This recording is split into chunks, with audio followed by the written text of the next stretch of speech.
Welcome everyone to Viewers Comments number 2 from Desert Coyote 22. Did you miss me? Thank you! You're welcome! Surprised people still stumble on that rant about the pandemic I did before the end of 2020. You know, before the events of January 6th, before the inflation, before the Russian-Ukraine war, before the skyrocketing gas prices, before well, you get the point. I've always thought Devil's Dance was on the Black Album.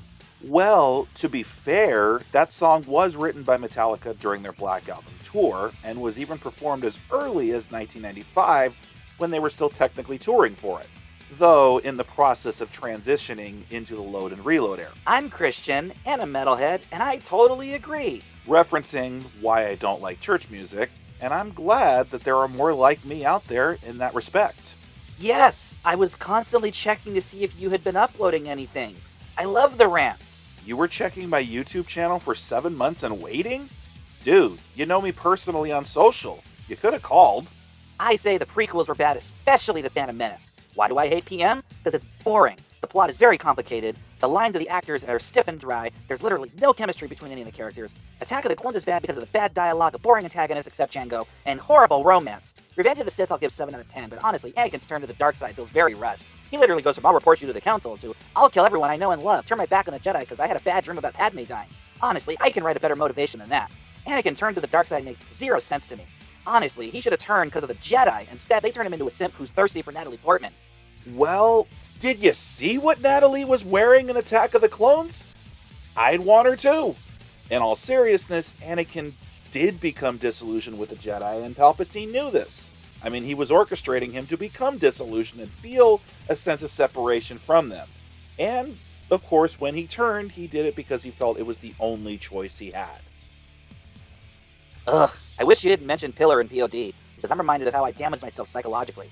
Back in high school, I listened to POD, Pillar, Haste of Day, and Demon Hunter along with secular metal bands like Disturbed, Linkin Park, Slipknot, and I was fine. But now, as of 2020, I can't enjoy POD, Pillar, Haste of Day, or Demon Hunter without feeling guilty for being a metalhead. While listening to these bands as I write some of my novels or draw comics, I tend to think, well, at least the metal I listen to is Christian. That's good, right? It's dumb for reasons that are too long to list, and I hate it. The thing is, you should not feel guilty at all for being a metalhead, or even a Christian metalhead for that matter. Enjoy what you enjoy. Being a metalhead just means you enjoy that style of music. It doesn't have to mean anything else. I enjoy me some gospel, mostly blues and jazz music, and it surprised me to hear that Skillet technically counts as Christian rock. It can be quite enjoyable like most good music, and I'm still agnostic despite I don't think it should be used to convert, but to be enjoyed by everyone. It kind of makes me sad that music can be corrupted by corporate copyright practices, but that can be said about all kinds of music, just like the fact that the quality of it can vary widely. But all the gospel songs from the Blues Brothers are among my top favorites, as well as some of the Gaither songs I used to remember fondly. And you know what? That proves you don't need to be Christian to enjoy good gospel music or anything that sounds familiar. Neil deGrasse Tyson is agnostic, but he has said on Joe Rogan's show that his favorite Broadway musical is Jesus Christ Superstar, which, yes, is not exactly a true to scripture representation of the Passion story, but the music itself has a lot of gospel flavor. One of my favorite songs by Nightwish is Meadows of Heaven, which has a heavy gospel choir influence, and that band is not exactly Christian either. It's the same with movies like Prince of Egypt or even Passion of the Christ. You don't have to be Christian to enjoy or be moved by it. So church songs are basically the boring version of Tool songs. You know, I never thought of it that way until now, but yes, whenever the worship band needs to keep repeating the same verses over and over and over again to make a 4 or 5 minute song last 8 to 11 minutes, yeah, I can see that. Even as I'm now part of the live stream team as a cameraman or switcher, when I'm not busy focused on making the stream look good, yeah, I'll sometimes keep getting that thought of, alright, let's move on. I hate daylight savings time. Before you know, it's 11 p.m. at night and you gotta go to bed for work. You have less free time and less sleep time. You're like, what the hell happened all the time? That's why I'm planning moving to the west where it's 3 hours behind. Dude, changing time zones will not solve the daylight savings time issue if you're at the same latitude. You want to solve the long summer day issue, you have to move further south. Then you'll have closer to 12-hour days all year. I propose daylight delay time. The sun rises and sets 1 hour later. That's exactly what daylight savings time is. Just under a different name you propose. Just curious, why did you take down your Kids Bop rant videos? I really liked them. It's because I'm not proud of them. After a while, they were just me saying the same things over and over again, and I actually started to feel like I was being loud and obnoxious just for the sake of it. And when I decided to purge the channel of old videos and rants that really don't reflect me anymore, they were among them. Apparently, though, TT Burger 88 still has some of them saved, as I found out. I'd have to disagree with you. Everything back then was better. Everything nowadays is woke bullshit. You know, I agree with you that most of everything nowadays is woke bullshit. It's not just Nickelodeon, but it's all over Netflix, Disney, and their pocketbooks are starting to suffer for pushing it too far. A lot of people who have invested stock into these companies are not happy with the stock prices taking nosedives.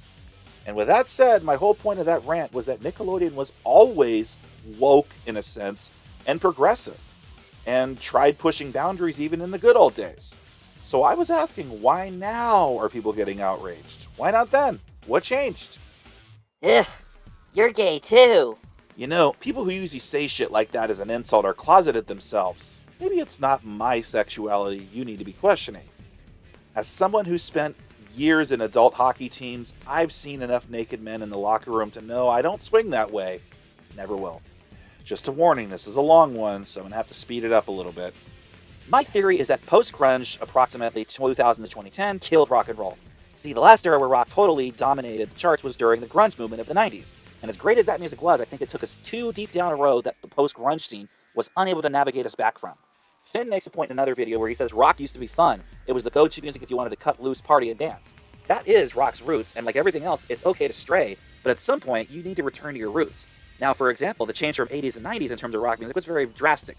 During the time, rock certainly experienced a downshift in terms of its tone, themes, melodies, lyrics. The 80s seemed to be full of artists with big egos, pompous attitudes, and variety and vanity in their blood, while 90s artists seem to be much more introspective, humbled, and even antisocial. I mean, we moved from David Lee Roth wearing pink zebra print tights, singing about wanting to bang his teacher, to Kurt Cobain wearing old ripped jeans and a flannel shirt, singing about wanting to kill himself, a prophecy that was sadly realized by many of the artists of that time. Again, I'm not knocking the music. I think the 90s showed us you can still have really great music even if it takes us in dark places. But I don't think you should stay there forever. At some point, you gotta pick yourself up, get your mojo back, and stop taking yourself so damn seriously. The next phase of rock, or the post-grunge era, had to get us back on track, return us to our roots with some fun, upbeat, carefree, and danceable tunes, but it didn't. Rock music just kind of stayed in that head down, woe is me, where's my anti-depressant mindset for another 10 years.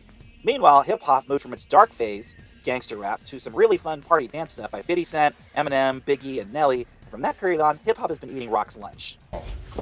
Everybody got that? That is a nice theory to think, but I still think what happened is in the 2010s is that everyone's taste in popular music just changed.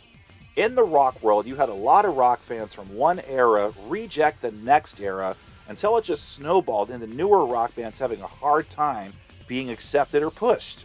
You were not allowed in the rock world to try anything new, it seemed, without being accused of going soft or selling out.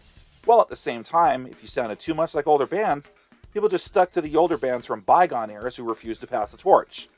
Meanwhile, electronic acts, especially the stuff that had party vibes, whether it was R&B, pop, country, hip-hop, dance, EDM, etc., was what a lot of people, even rock fans, were listening to because why? It was something different. And then because it became the stuff that the industry was pushing front and center, that became the new mainstream. Nowadays, it seems that everybody in the YouTube era, artists are emerging that are not afraid of doing rock or even metal with elements of pop, electronic, hip-hop. I mean, check out the song Judgment and Punishment by Ginger, where it goes from a reggae ska verse to death metal, and it's fucking awesome. Even Glenn Fricker has said recently that many of the biggest heavy metal hits are in fact catchy pop songs with a heavy sound. You have to have those gateway songs and bands to open the doors for more people to get into rock and metal. To me, there are only 5 good Star Wars movies. Episodes 1, 2, 3, 5, and 8. What I like about 8 is that it feels like a mix between 1 and 5. Well, you certainly do not have a popular opinion. But like I said before, you're allowed to like Episode 8. You're allowed to like the prequels. As some people like to say, like what you like, don't be a dick. Do you think if we somehow create a gun that recognizes your intentions, like working with a lie detector technology or something like that, and disarms if they are anything outside of hunting or target practice at a range, it might solve the issue? Either that or taking kids out of school till something happens to change things and reimagining the public education to a self-directed learning model? So, there already are what are considered smart guns, which either use radio frequencies or even biometric recognition for stuff like fingerprints or group recognition, and the purpose is obviously to prevent someone who isn't the owner from using it. We have to remember that one of the AR-15s used by Salvador Ramos was purchased legally, so smart gun technology won't exactly help there. With that said, implementing something like a lie detector or some kind of device that recognizes if the gun is being used to kill people won't be very effective. As what if someone barges in using a gun that doesn't have that feature, and someone tries to defend against that creep by shooting back in self-defense, only for the gun to disarm or jam because it recognizes you're shooting at a person? That doesn't sound like a good scenario to me. But the fact that it has now come out that the police stayed back and prevented people from even attempting to barge in and rescue kids while the shooting was happening just reinforced my belief that more people need to be armed. Hey, Desert Coyote 22, where are the other 24 episodes of Burgers and Fries with a Shake podcast? They're on TT Burger 88's channel, as it was originally his series of podcasts. During the 7 months where I wasn't really uploading, I would occasionally be on with him.